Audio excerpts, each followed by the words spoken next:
Good morning students, my name is Rohit Penuli and I am from ICT virtual class Dehradun. कैसे आप सभी? मेरे ख्याल से बहुत अच्छे होंगे, फिट होंगे, फाइन होंगे। बच्चों, हमारा क्लास 12th में चैप्टर नंबर 5 सॉलिड स्टेट चल रहा है, ठीक है ना। जिसपे कि इससे प्रीवियस लेक्चर में हमने पैकिंग एफिशिएंसी यानी संकुलन क्षमता की बात की थी, है ना। मैंने आपको बताया था कि जो संकुलन क्षमता होती है, पैकिंग एफिशिएंसी होती है, वो होती क्या है ना। उसमें हमने जाना था कि जो पैकिंग एफिशिएंसी है, एक्चुअली में पैकिंग एफिशिएंसी क्या है, कितना स्पेस है ना, percentage of space filled by the spheres, है ना। जो स्पेयर्स होते हैं कितना स्पेस फिल करते हैं। मैंने आपको बताया था पैकिंग एफिशिएंसी है क्या।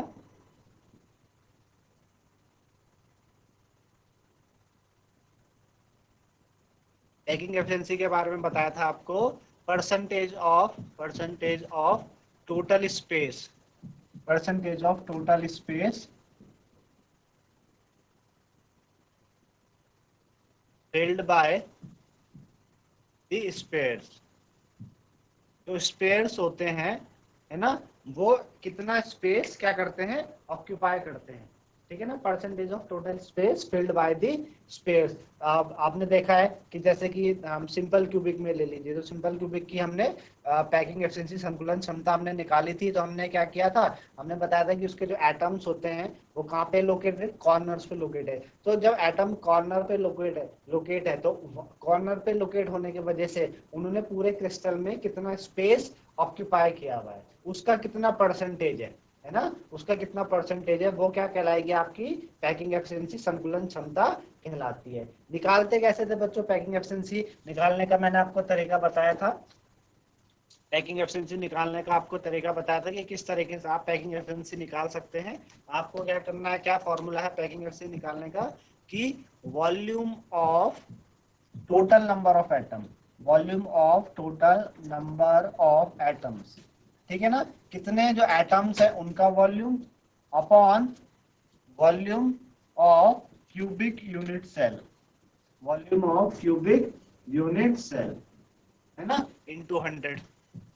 ये आप करेंगे कि भाई कितने एटम्स हैं, वो कैसे पता चलेगा आपको, कितने एटम्स हैं वो आपको चलेगा पता कि सिंपल क्यूबिक है, बॉडी सेंटर्ड है, या फिर आपका फेस सेंटर्ड है, वहां से पता चल जाएगा। तो आपको पता है कि जो एटम स्फीयर की शेप का होता है और स्फीयर का जो वॉल्यूम है 4.3 पाई आर क्यूब, है ना। तो अगर 2 एटम है तो 2 से मल्टीप्लाई करेंगे, 4 है तो 4 से मल्टीप्लाई करेंगे, upon volume of unit cell. और वॉल्यूम ऑफ यूनिट सेल यानी एज लेंथ, है ना, एक आपको रिलेशन निकालना है सबसे पहले रेडियस से। तो वो हम रिलेशन हमने कल सिंपल क्यूबिक में भी पहले निकाला था, आज इसी तरीके से बॉडी सेंटर में भी हम निकालेंगे, है ना। तो इस तरीके से पैकिंग एफिशिएंसी संकुलन क्षमता आप क्या कर सकते हैं, डिराइव कर सकते हैं। तो इसी को और जानने के लिए, है ना, डायग्राम से हम स्मार्ट बोर्ड की तरफ चलते हैं, वहां पे मैं आपको और अच्छे से बताऊंगा,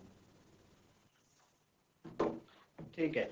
तो देखिए बच्चों, packing efficiency in body centered cubic lattice, जिसको हम क्या कहते हैं, बीसीसी भी कहते हैं। क्या कहते हैं, बीसीसी, है ना, बीसीसी कहते हैं। तो हम सबसे पहले क्या मान लेते हैं, इसकी एज लेंथ कितनी है। सपोज लेट हमने माना, लेट एज लेंथ बी ए। एज लेंथ आपकी क्या हो गई, सपोज हमने माना कि जो एज लेंथ है हमारे पास, वो हमारे पास कितनी ए है ना। ए आप देख पा रहे होंगे, ए है। और इसमें आप ये भी देख पा रहे हैं कि आपके पास बॉडी सेंटर है, तो सेंटर में एक पूरा का पूरा एटम बॉडी के सेंटर में रखा हुआ, और आप देख पा रहे हैं कॉर्नर्स पे भी एटम्स क्या है, लोकेट है, कॉर्नर्स पे भी एटम लोकेट है, और बॉडी के सेंटर पे भी क्या है बच्चों, एटम लोकेट है। तो इसलिए हम इसको क्या कह रहे हैं, बीसीसी कह रहे हैं, बॉडी सेंटर्ड क्यूबिक लैटिस हम इसको कह रहे हैं, है ना। इसको हम बीसीसी कह रहे हैं, बॉडी सेंटर्ड क्यूबिक लैटिस इसको कह रहे हैं। अब सबसे पहले हमको क्या रिलेशन निकालना है, हमको ए और एज लेंथ और रेडियस के बीच का रिलेशन हमको निकालना होता है ना। किसका, एज लेंथ और रेडियस के बीच का रिलेशन। तो बच्चों एज लेंथ और रेडियस के बीच का रिलेशन निकालने के लिए आपको सबसे पहले क्या करना पड़ेगा, है ना। सबसे पहले आपको क्या करना पड़ेगा, आप देख पा रहे होंगे जो नीचे वाला ट्रायंगल है आपके पास ई एफ डी, है ना। जो नीचे वाला ट्रायंगल है, यानी जो बेस में जो नीचे ट्रायंगल बन रहा है, आप देख पा रहे होंगे इस तरीके से, ये ई एफ डी आपके पास ये ट्रायंगल है, ई एफ डी, है ना। ये ई एफ डी ट्रायंगल है। तो हम क्या कर लेते हैं, हम ले लेते हैं कि इन ट्रायंगल EFD में आप पाइथागोरस थ्योरम लगाए तो पाइथागोरस थ्योरम में सबसे बड़ी साइड आपके पास क्या है, FD है, तो FD का स्क्वायर हो जाएगा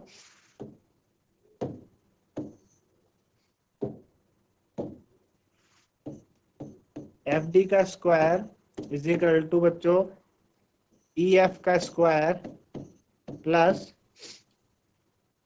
ED का स्क्वायर।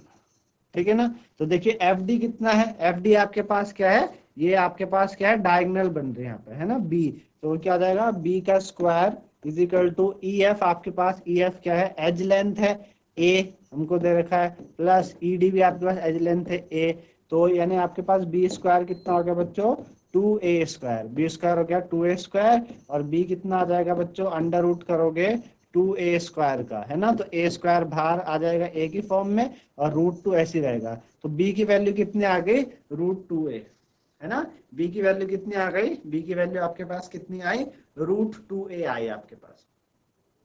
ठीक, इतना मेरे ख्याल से समझ में आया सभी को कि B की वैल्यू हमारे पास कितनी आ गई, √2A आ गई, है ना। इस तरीके से आपने क्या किया, B की वैल्यू निकाली। अब क्या करेंगे, एज लेंथ आपको पता है A, हमने B की वैल्यू कितनी निकाल ली, √2A निकाल ली। अब और किस रिलेशन से हम इसको ड्राइव कर सकते हैं, है ना, और किस रिलेशन से हम इसको ड्राइव कर सकते हैं, हमको एक और इसमें क्या करना पड़ेगा, एक और ट्रायंगल में हमको C की वैल्यू भी निकालनी पड़ेगी, जो बॉडी डायगोनल है C कौन सी है बच्चों, ये वाली बॉडी डायगोनल, ये पूरा यहाँ से लेके यहाँ तक ये C, है ना, हमको C की वैल्यू भी निकालना पड़ेगी। तो C की वैल्यू निकालने के लिए अगर आप AFD वाले में, ये जो आपको AFD दिख रहा है, ये पूरा AFD ट्रायंगल में आप क्या कीजिए, पाइथागोरस लगाए।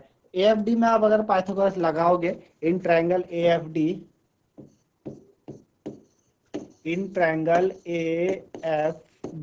है ना, AFD, पीछे देखिए आप, AFD ट्रायंगल है क्या, तो AFD में आपका जो सबसे बड़ी साइड है वो क्या हो जाएगी बच्चों, AF हो जाएगी, है ना, ये आपकी हाइपोटेन्यूज हो जाएगी AF, इधर FD और इधर AD, क्या हो जाएगी बच्चों, AF का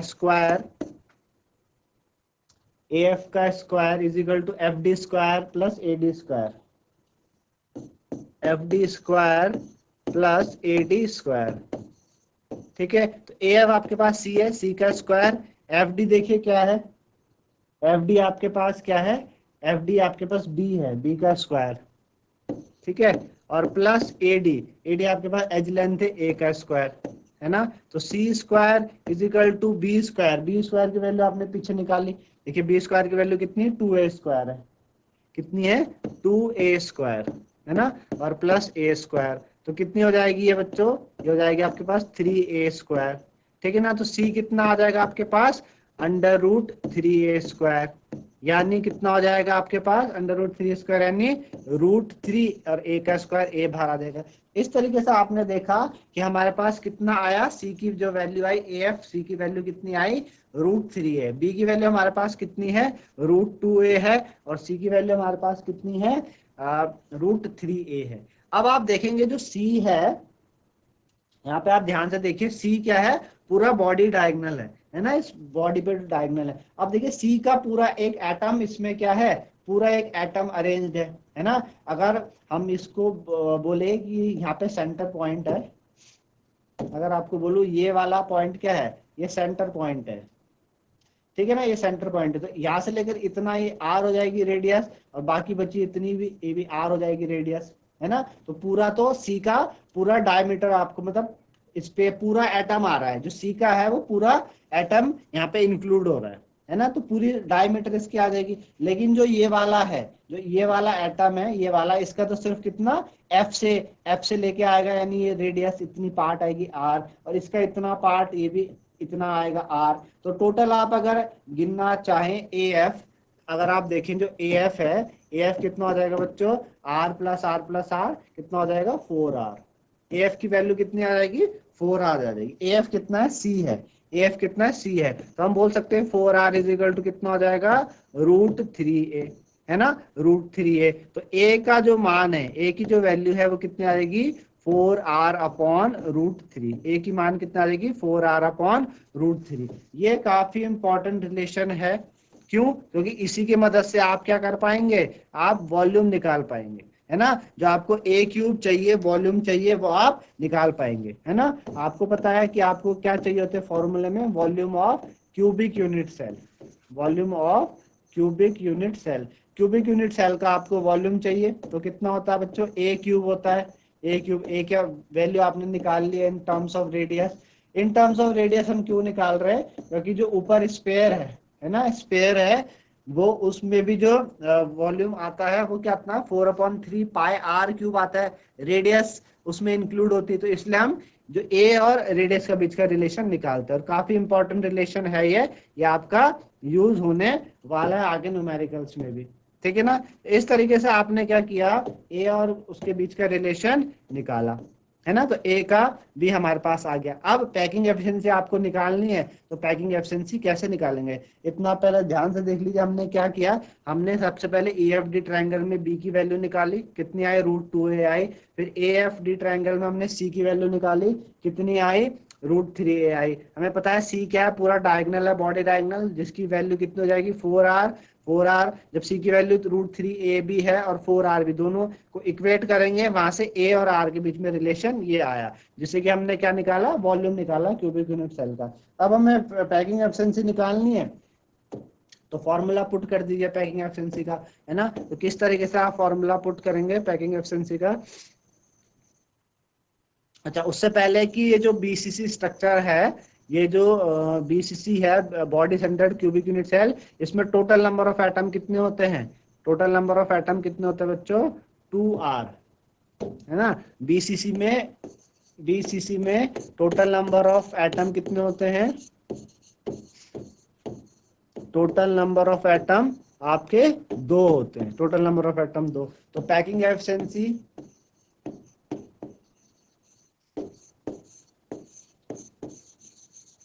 पैकिंग एफिशिएंसी बतानी है तो कितनी हो जाएगी, वॉल्यूम ऑफ 2 एटम, है ना, 2 एटम है ना, 2 एटम का volume upon volume of cubic unit cell, volume of cubic unit cell into 100, है ना। तो वॉल्यूम ऑफ 2 एटम, 2 एटम का 4 इंटू 4/3 पाई आर क्यूब, है ना। एक का वॉल्यूम कितना होता है 4/3 एटम स्क्वायर के शेप में, और नीचे volume of cubic unit cell a cube कितना हो जाएगा 4r/√3 का होल क्यूब इंटू 100, है ना। ये रिलेशन से हम निकालते हैं।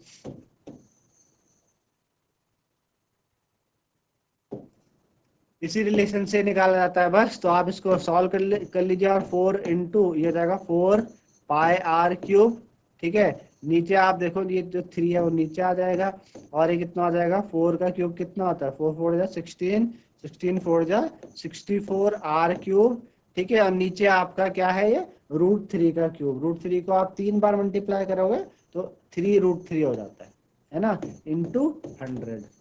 बस देखिए 3 से 3 कटेगा, आर क्यूब से आर क्यूब कट गया, ठीक है ना। 4 से 64 से कितना 16 टाइम कटेगा, है ना, 16 टाइम। ये √3 ऊपर जाएगा, क्या बचेगा हमारे पास 2 इंटू पाई, पाई की वैल्यू 3.14, है ना, इंटू √3 ऊपर जाता है, √3 की वैल्यू 1.732 इंटू 100, ठीक है ना, अपॉन नीचे कितना है 16, नीचे कितना है 16। तो इसको जब आप कैलकुलेट करते हैं, जब आप कैलकुलेट करेंगे तो जो पैकिंग एफिशिएंसी है आपकी कितनी आती है बच्चों 68%, कितनी आती है 68%। पैकिंग एफिशिएंसी बॉडी सेंटर्ड की कितनी बनती है 68% पैकिंग एफिशिएंसी बॉडी सेंटर्ड की बनती है। तो ये आपने पैकिंग एफिशिएंसी निकाल के इस तरीके से आप क्या कर सकते हैं बॉडी सेंटर्ड में पैकिंग एफिशिएंसी निकाल सकते हैं, है ना। ये आपको डिराइव करने के लिए भी आता है बोर्ड में, बोर्ड के एग्जाम में कभी कभी डिराइव करने को आ जाएगा कि आप क्या कीजिए, आप बॉडी सेंटर्ड का या सिंपल क्यूबिक का जो पैकिंग एफिशिएंसी है वो डिराइव करके बताइए, या फिर रिलेशन डिराइव कीजिए एज लेंथ और रेडियस का, है ना। तो उसके लिए आपको डायग्राम पता होना चाहिए, और उसमें जो भी कैलकुलेशन हो रही है ट्रायंगल्स के बीच में वो आपको पता होनी चाहिए। तो इस तरीके से पैकिंग एफिशिएंसी आपने निकाली बॉडी सेंटर्ड की। मेरे ख्याल से इतना समझ में सभी को आया होगा, ठीक है ना। चलिए आगे चलते हैं। आगे हमारे पास क्या है पैकिंग एफिशिएंसी इन HCP हेक्सागोनल क्लोज पैकिंग या CCP स्ट्रक्चर। इनको हम फेस सेंटर्ड क्यूबिक लैटिस भी कहते हैं। क्या कहते हैं? Face centred cubic lattice. तो फेस सेंटर्ड क्यूबिक लैटिस में मैं आपको बता चुका हूं कि फेस सेंटर्ड क्यूबिक लैटिस में क्या है कि आपके पास सपोज कोई क्यूब है ना, कोई यूनिट सेल है, ये यूनिट सेल है आपके पास, और इस यूनिट सेल में क्या होगा कि कॉर्नर पे एटम होने के साथ साथ, कॉर्नर पे तो एटम यहाँ पे आपको दिखाई देंगे, है ना, 8 कॉर्नर है तो 8 एटम कॉर्नर पे होंगे, लेकिन साथ ही साथ एफसीसी में क्या होगा, एफसीसी में आपका हर फेस के सेंटर में, ऊपर एक फेस है उसके सेंटर पे, है ना, नीचे ऊपर छत होगी उसके सेंटर में एक एटम होगा, नीचे वाला जो नीचे वाला फ्लोर है वहां पे होगा। अब आपके पास आगे पीछे 4 दीवारें होती है, तो हर फेस के सेंटर में भी एक एटम, हर फेस के सेंटर में एक एटम। तो बॉड एफसीसी में क्या होता है, कॉर्नर के अलावा क्या होता है, हर फेस के सेंटर में भी एटम होता है। तो जो टोटल नंबर ऑफ एटम निकलते हैं एफसीसी में वो कितने निकलते हैं? 4। ठीक है ना, वो कितने निकलते हैं? 4। ये बहुत इंपॉर्टेंट है ये पता होना, क्योंकि अभी काम आएगा। तो टोटल नंबर ऑफ एटम, आपको बताया था उस दिन टोटल नंबर ऑफ एटम कितने होते हैं? 4। तो total number of atom FCC में होते हैं बच्चों 4। इस तरीके से आपने total number of atom FCC में 4 निकाले। ठीक है ना। अब हमें क्या करना है, अब देखिए ये आपके पास डायग्राम है एफसीसी का, इसमें आप देखिए कि ये एटम और ये एटम, ये तो कॉर्नर पे लगा हुआ, और ये देखिए जो बी वाला एटम है, ये वाला, ये इस ये जो ये वाला फेस है आपका राइट हैंड वाला फेस है, उसके सेंटर पे एटम है बी वाला, है ना, सेंटर में एटम है बी वाला। तो इसको हमें निकालना है। तो हमको पता है कि एज लेंथ क्या है हमारे पास, एज लेंथ ए है, तो यानी ये जो ए बी है ये भी ए होगा, है ना, और ये पूरा जो बी सी है ये भी क्या होगा बच्चों? ए होगा, है ना, ये भी ए होगा, और ये क्या हमारे पास, ये हमारे पास जो ए सी है ये हमको हमारे पास बी है। तो क्या करें, इस वाले ट्रायंगल में हम क्या कर लेते हैं, पाइथागोरस थ्योरम लगा लेते हैं कि in triangle A B C, है ना, ए बी सी में आप लगाओगे तो सबसे बड़ी साइड कौन सी है? ए सी है। तो ए सी का square is equal to A B का स्क्वायर प्लस आपका बी सी का स्क्वायर। ठीक है ना, ए सी हमारे पास बी है, तो बी का square is equal to A B, edge length है ए का स्क्वायर, प्लस बी सी वो भी एज लेंथ है ए का स्क्वायर, है ना। तो बी स्क्वायर कितना हो जाएगा? बी स्क्वायर हो जाएगा हमारे पास 2a square, B square 2a square. तो बी कितना हो जाएगा? अंडर रूट 2a, है ना, अंडर रूट 2a। तो 2a स्क्वायर, तो रूट टू रहेगा, ए का स्क्वायर क्या आ जाएगा? ए आ जाएगा। तो b की वैल्यू कितने आए? रूट 2a आ गई। b की वैल्यू कितने आ गई? रूट 2a आ गई। अब आप वही चीज समझिए, इसमें आप देख पा रहे हैं कि जो कॉर्नर वाले एटम है C और जिसमें A लगा है, ये तो कॉर्नर के एटम है, और लेकिन ये पूरा पूरा एटम क्या है, पूरा एटम इस पे आ नहीं रहा है, यानी सिर्फ इतना वाला पार्ट आ रहा है, यानी रेडियस R लोगे। इसी तरीके से इसमें भी इतना वाला पार्ट है, रेडियस क्या लोगे? R लोगे, लेकिन इसमें पूरा पार्ट आ रहा है R कितना हो जाएगा? 2R हो जाएगा, पूरा डायमीटर। तो अगर हम बोलेंगे कि भाई AC कितना हो जाएगा हमारे पास? R 2R और R कितना? 4R। AC कितना? 4R। AC क्या है? B है, तो B की वैल्यू कितने आ गई? 4R आ गई। B की वैल्यू 4, B की वैल्यू यहाँ पे रूट 2AB है, और B की वैल्यू कितनी हो गई? B की वैल्यू कितनी है? रूट 2AB है, और B की वैल्यू कितनी है? 4R भी है। दोनों इक्वेट कर दीजिए, 4R इक्वल टू कितना हो जाएगा? रूट 2A हो जाएगा, है ना। A की वैल्यू हमको चाहिए, तो A कितना आ जाएगा हमारे पास? 4R upon root 2। इसको थोड़ा और शॉर्ट कर लेते हैं, रैशनलाइज कर दो आप, रूट 2 से मल्टीप्लाई, रूट 2 से डिवाइड, क्या बनेगा? ये बनेगा आपके पास 4R रूट 2, और रूट टू कितना हो जाता है? 2 हो जाता है ना, 2 से कटा, है ना, 2 से कटा, तो a की वैल्यू कितने आ गए बच्चों? a की वैल्यू आ गई 2√2r। a की वैल्यू कितने आ गई? 2√2r। इतना मेरे ख्याल से समझ में आएगा। 4r is equal to root 2, है ना, a कितना हो जाएगा हमारे पास? 4r अपॉन रूट 2, रूट 2 से मल्टीप्लाई, रूट 2 से डिवाइड, तो 4r रूट 2, और रूट 2 कितना हो जाता है? 2 हो जाता है ना। तो a कितना आ गया? 2√2 आ गया। a कितना? 2√2। ये रिलेशन हो गया हमारे पास a और r के बीच में, ये रिलेशन आ गया। बस अब आपने पैकिंग एफिशिएंसी निकालनी है, तो पैकिंग एफिशिएंसी का फॉर्मूला लगा दीजिए। क्या होता है पैकिंग एफिशिएंसी का फॉर्मूला?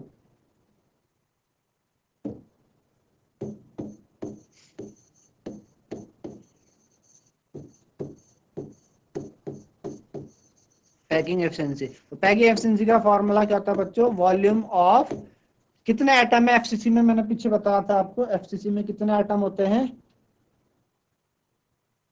4 है ना, एफसीसी में कितने एटम होते हैं, 4।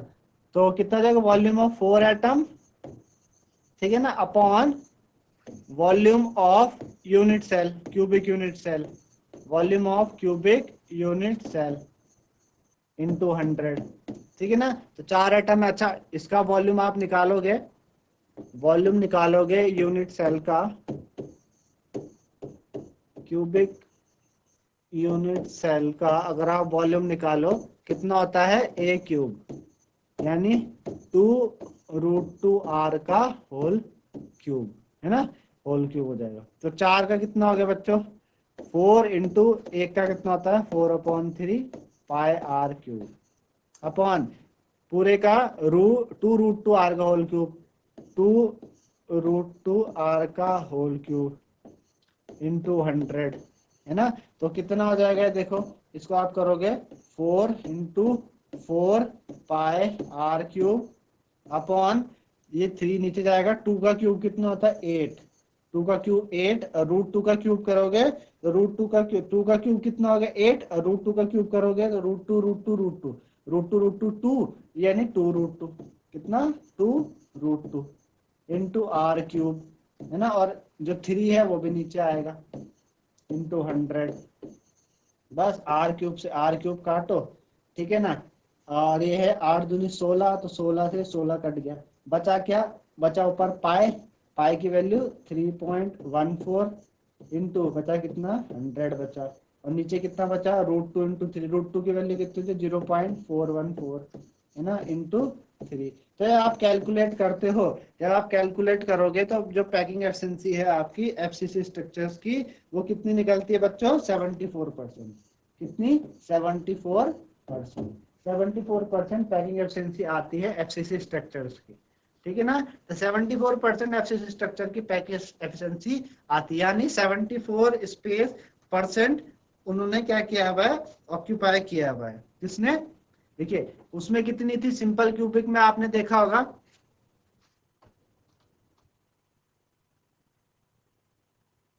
सिंपल क्यूबिक में आपकी आई थी 52.3, 52.4 के आसपास आई थी, है ना, 52.4, यानी सिर्फ कॉर्नर पे रखे एटम में, तो कम एटम ने जगह घेरी हुई थी तो कम आई। बीसीसी में कॉर्नर के अलावा सेंटर में भी है तो थोड़ा बढ़ गया, देखो 68%, और एफसीसी में कॉर्नर के अलावा हर फेस के सेंटर में भी है, 4 एटम हो गए ना वहां पे, तो बढ़ गया वो, और बढ़ी कितनी, 74% बढ़ गई, कितनी बढ़ी, 74% बढ़ी। इस तरीके से आप देख सकते हैं कि भाई कैसे पैकिंग एफिशिएंसी आती है क्रिस्टल्स की, है ना। तो इतना मेरे ख्याल से आप लोगों को समझ में आया होगा संकुलन क्षमता के बारे में, कि जो संकुलन क्षमता होती है वो क्या होती है ना, किस तरीके से संकुलन क्षमता आप कर सकते हैं, निकाल सकते हैं, ठीक है, संकुलन क्षमता किस तरीके से आप निकाल सकते हैं। तो हमारे पास कुछ रिलेशन, अभी देखो रिलेशन आए, हमने रिलेशन डिराइव करे, रिलेशन बिटवीन किस किस के बीच में, edge length, edge length and radius, edge length और रेडियस के बीच में हमने क्या किया, रिलेशन डिराइव किया है, ठीक है। पहला देखो, इन एससीसी सिंपल क्यूबिक में, सिंपल क्यूबिक में कितना आया हमारे पास, A इक्वल टू 2r था, ठीक है। अच्छा, इन बीसीसी बॉडी सेंटर्ड में, बॉडी सेंटर्ड में देखो कितना था, बॉडी सेंटर्ड में कितना आया था हमारे पास, हमारे बॉडी सेंटर में हमारे पास कितना रिलेशन आया था, 4r/√3, 4r/√3, ठीक है, कितना आया था 4r, A equal to 4r,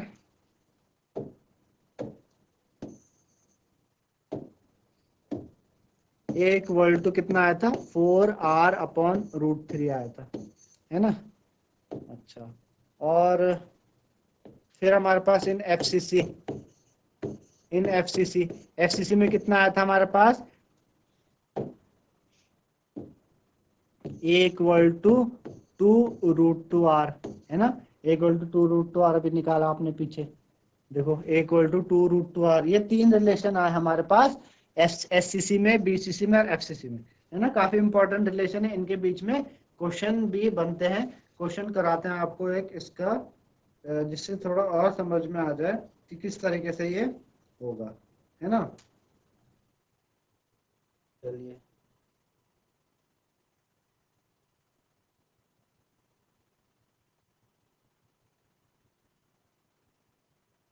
एक क्वेश्चन मैं देखता हूँ इसमें कि एक क्वेश्चन, ताकि आपको आ जाए करना कि किस तरीके से क्वेश्चन इसमें बनेगा, इन रिलेशन के बीच में किस तरीके से क्वेश्चन आपका बनता है।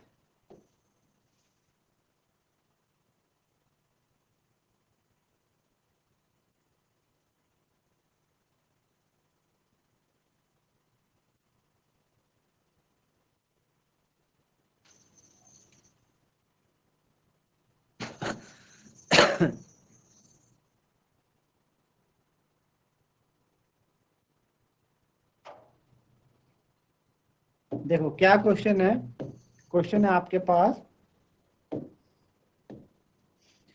गोल्ड, गोल्ड, ठीक है ना, आपको एटॉमिक रेडियस दी है, गोल्ड की atomic radius,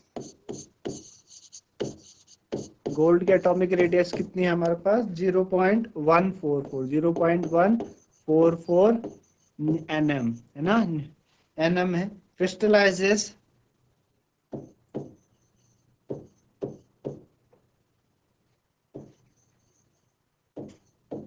crystallizes in FCC unit cell, crystallizes in FCC unit cell, है ना, FCC यूनिट सेल में क्रिस्टलाइज है।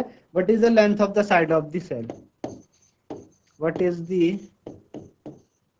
What is the length, what is the length of the, what is the length of the side of the cell, ठीक है ना। आपको क्या दे रखा है, एटॉमिक रेडियस दे रखी है,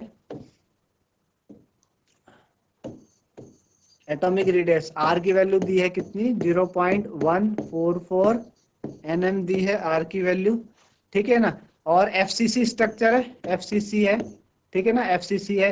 तो भाई आपको पता है एफसीसी में ए के बीच में क्या रिलेशन होता है, 2√2r, और आपको निकालना है length of the side of the cube, यानी ए की वैल्यू निकालनी, लेंथ ऑफ द, बस पुट कर दीजिए, ए इज इक्वल टू कितना, 2√2r, है ना, ए इज इक्वल टू 2√2r। तो 2√2 की वैल्यू मैंने आपको बता रखी 0.414 इंटू आर की वैल्यू 0.144, है ना। कैलकुलेट करो आप, तो कैलकुलेट करके देखो कितना आता है, कैलकुलेट करके आपके पास आएगा 2 इंटू 0.414 मल्टीप्लाई 0.144, है ना। तो ये आपका लगभग लगभग बैठता है अप्रोक्सीमेटली 0.11922 nm, है ना, 232 nm। ये आप इस तरीके से आप कर सकते हैं। इसको स्टैंडर्ड फॉर्म में अगर आप निकालें तो स्टैंडर्ड फॉर्म में एक के बाद आप पॉइंट लगा सकते हैं, है ना, एक के बाद आप पॉइंट लगा के इसको बता सकते हैं। तो इस तरीके से हमने देखा कि आपने, आपको देखो बता रखा है उसने, गोल्ड है, एटॉमिक रेडियस दी है, और एफसीसी यूनिट सेल में वो क्रिस्टलाइजेस है। एफसीसी में मतलब जो भी रिलेशन उनके बीच में बनता है, क्या बनता है, edge equal to 2√2r। Simple, आपको एज लेंथ निकालनी, length of the side of the cell निकालनी, यानी एज लेंथ ए की बात कर रहा है ना, बस आपने पुट किया और इस तरीके से निकाला, है ना। तो इस तरीके से आप इसको कैलकुलेट कर सकते हैं, ठीक है ना। इस तरीके से क्या कर सकते हैं बच्चों, इसको कैलकुलेट कर सकते हैं, है ना। एक और हमारे पास है,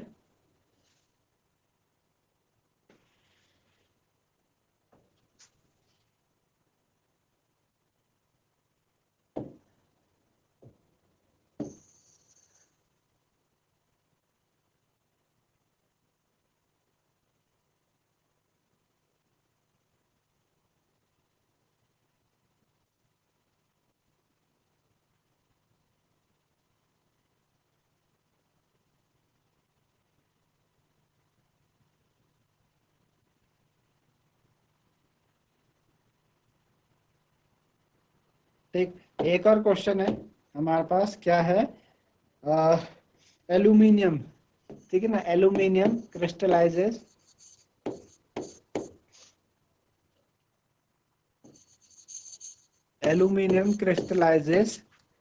in a cubic closed structure, in a cubic closed structure,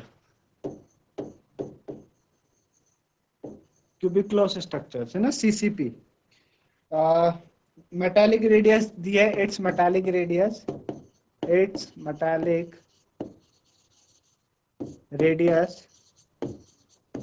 इसकी जो मेटालिक रेडियस है कितनी दी है, 125 pm, 125 पिकोमीटर। आपको length of the side of the cell निकालनी है ना, length of the side of the cell क्या निकालनी है, length of the side of the cell, length of the side of the cell, ये निकालनी। बस सिंपल रिलेशन है, रख दीजिए। अब है क्या, क्यूबिक क्लोज, देखिए क्यूबिक क्लोज है ना, क्यूबिक क्लोज स्ट्रक्चर। तो क्यूबिक क्लोज स्ट्रक्चर कौन से होते हैं, सीसीपी है ना, क्यूबिक क्लोज यानी एफसीसी वाले, इन्हीं को ही कहते हैं एफसीसी वाले को ही, है ना, यानी एफसीसी स्ट्रक्चर है क्यूबिक का, एफसीसी। तो क्या रिलेशन है, ए इज इक्वल टू 2√2r, बस a is equal to 2√2 0.414, r metallic radius कितनी दे रखी है, 125 पिकोमीटर, है ना। बस मल्टीप्लाई कर दो आप, 125 को 200 करोगे कितना बनेगा, मल्टीप्लाई कर लो डायरेक्ट, आपका कितना, 2 इंटू 0.414 मल्टीप्लाई 125, है ना, ये हो रहा है 103.5, 103.5 पिकोमीटर। तो ए की वैल्यू कितनी आ गई आपके पास, 103.5 पिकोमीटर। तो इस तरीके से आप क्या कर सकते हैं, कैलकुलेट कर सकते हैं। आई होप सभी को समझ में आया होगा मेरे ख्याल से किस तरीके से हमें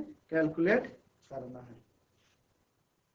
तो बच्चों इस तरीके से आपने देखा कि किस तरीके से हमने पैकिंग एफिशिएंसी निकाली, पैकिंग एफिशिएंसी इन बीसीसी स्ट्रक्चर और एफसीसी स्ट्रक्चर, है ना। बीसीसी में और एफसीसी में हमने पैकिंग एफिशिएंसी निकालना सीखा, हमने किस तरीके से आता है। जब हमने 3 की पैकिंग एफिशिएंसी अभी तक हम निकाल चुके हैं, एससीसी की निकाल चुके हैं, कितनी आई थी, 52.4%, है ना। और हमने बीसीसी में निकाला, बीसीसी में कितनी आई हमारे पास बच्चों, 68%। और एफसीसी में कितनी आई बच्चों हमारे पास, 74%, है ना, ये आई। और अब रिलेशन भी मैंने आपको डिराइव किया, यहाँ पे ए इज इक्वल टू कितना बनता है, 2r, यहाँ पे कितना बनता है, ए इज इक्वल टू 4r/√3, और यहाँ पे कितना बनता है, ए इज इक्वल टू 2√2r। ये भी आपने देखा काफी महत्वपूर्ण रिलेशन है, पैकिंग एफिशिएंसी भी और ये रिलेशन भी क्या है, काफी महत्वपूर्ण है, क्योंकि इन रिलेशन के ऊपर भी क्या बनते हैं, आपके क्वेश्चन बनते हैं, है ना, क्वेश्चन आते हैं इन रिलेशन के ऊपर भी। तो मेरे ख्याल से इस तरीके से आपको आज समझ में आया होगा कि कैसे आपने पैकिंग एफिशिएंसी निकालनी है और वहां से आप न्यूमेरिकल्स इसको कर सकते हैं, है ना। तो बच्चों आज के लिए इतना ही, है ना, आप सभी को मेरे ख्याल से समझ में आएगा। धन्यवाद, हैव अ नाइस।